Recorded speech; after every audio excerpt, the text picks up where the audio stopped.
What is up, knife community? This is Blade Love from the Sharpest Edge, and today's video is actually due to a good friend of mine at Legion Tactical Cutlery, Gruggs, the man who always seems to show a perfect knife that I want, and I end up getting it after he does his tests. This particular blade is the GTK2.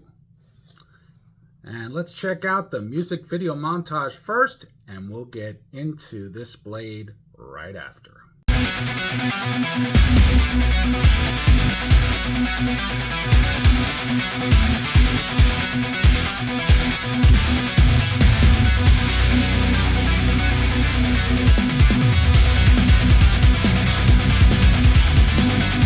It really is no secret that I watch a lot of YouTube knife channels. I mean, that's where I get a lot of my ideas for knives that I want from my own collection. If I'm certainly interested in a blade, I will search a video that will show a good use video and show me what they thought of the blade, what its pros and what its cons were, and so forth. Gruggs at Tactical Cutlery. Legion Tactical Cutlery as a channel is just crazy good. I love his videos. I love his honest reviews on blades, and he does a lot of overseas blades. And for those who don't like China, hey, that's your loss. There's a lot of great blades coming from overseas, and whether you love them or hate them, you got to admit their quality has come a long way, and some of the knives are getting very, very, very good in production. This particular one here is it's called a GTK2. You're going to recognize the pattern, I'm sure, because when I did my short, I had one of my subscribers say, hey, that looks an awful lot like a certain knife. So let's go take a look at it. Comes packaged very well. When you open your box, this is, of course, what you're going to see. Packaged very well, like I said before. Blade is wrapped in bubble wrap. It even has a nice foam padding in there to prevent it from getting jostled around during shipping. And here she is. It's a big, beefy knife. Not exactly low profile, but a good weight. First glance is a nice Kydex sheath. A whole heck of a lot of eyelets, I'll tell you that much. You could really lash this baby down. The tech lock.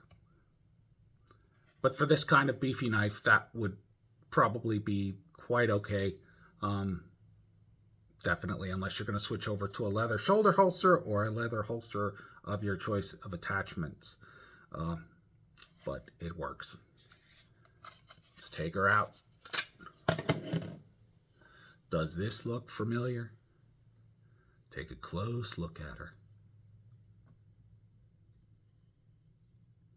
Yes, indeedy do, it does. It looks like a Chris Reeve Pacifica, but you know what?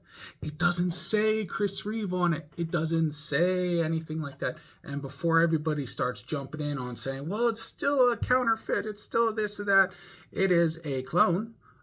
Just like K-Bar's cloned a million times the actual design, just like the SOG Bowie is cloned by a bunch of different companies a million different times. As long as it doesn't say Chris Reeves on it and has a couple differences, which this does, I am totally okay with reproductions or clones. Counterfeits are what really get my goat. But let's come back and see how she cuts.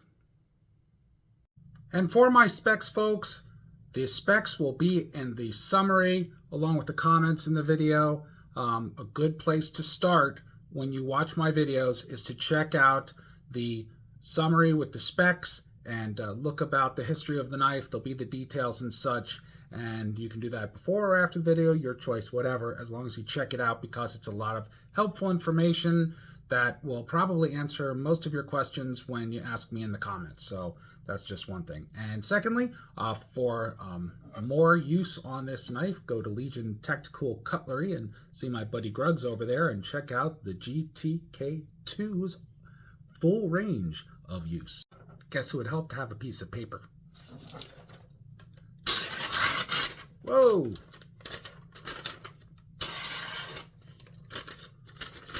Going too fast here because I'm excited.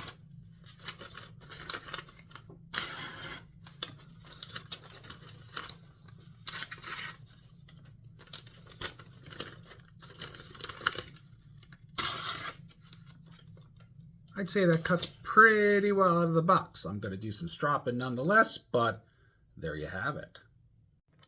Now let's take a closer look at her. So let's take a close-up look at the sheath first. Nicely molded Kydex with someone who was on shift that day who went seriously eyelet rivet crazy. But hey, the more security attachment points you got, the better, right? And there is that. I can't stand. I don't know. Even with the big sheaths, I can't stand these tech locks. But hey, at least you get something with the knife. And it is a well-made sheath. It locks into place really nice.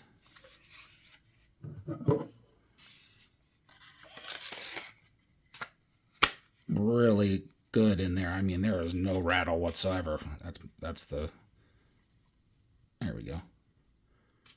And it is a swift and sure pull to get that thing out of there.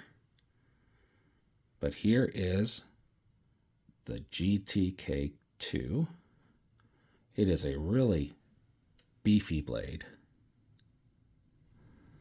Let's take a look at the close-up here. If you look, they even rounded the edges on the blade. It's a really nice clip point.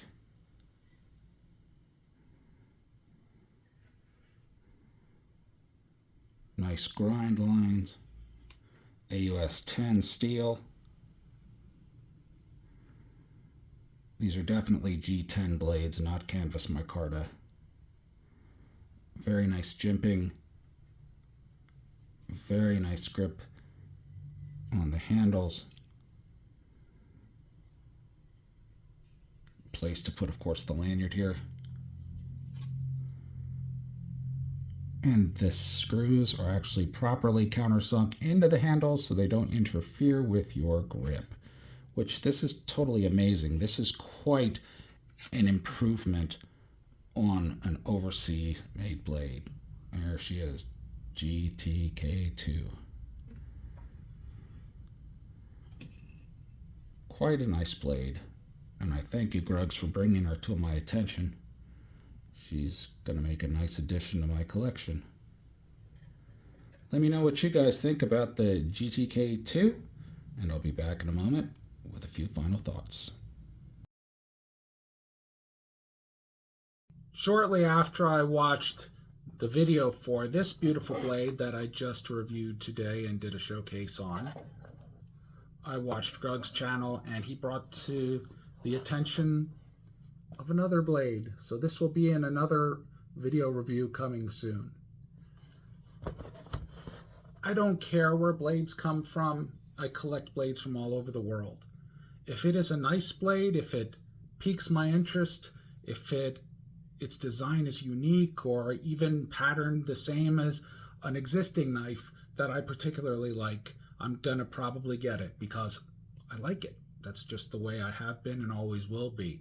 I have no prejudices against overseas knives or any other country where knives come from. I have knives from Africa. I have knives from Italy, Japan, Soviet Union, or actually USSR or CCCP or whatever they call themselves now. But all over the world. So it's no big deal to me. Back in the day, Chinese knives were all the rage with balisongs and all styles. I mean, you know, I don't know where this hatred for overseas, well, I know where it comes from, but There's no reason to hate people and products from overseas. They're just trying to do a business and make a living like everybody else. But you're just missing out on a whole bunch of great knives, and their processes have become quite well refined and are producing some really beautiful quality pieces. And I have to say, I was impressed with this one, and I cannot wait to show this particular one right here. This is going to be really cool. So this has been Blade Love from the Sharpest Edge. Thank you once again for watching my video. Please like, share, and subscribe, and always remember, be good to yourself, but especially be good to one another out there. Until next time, everybody, bye for now. You got the sharpest edges I've ever seen.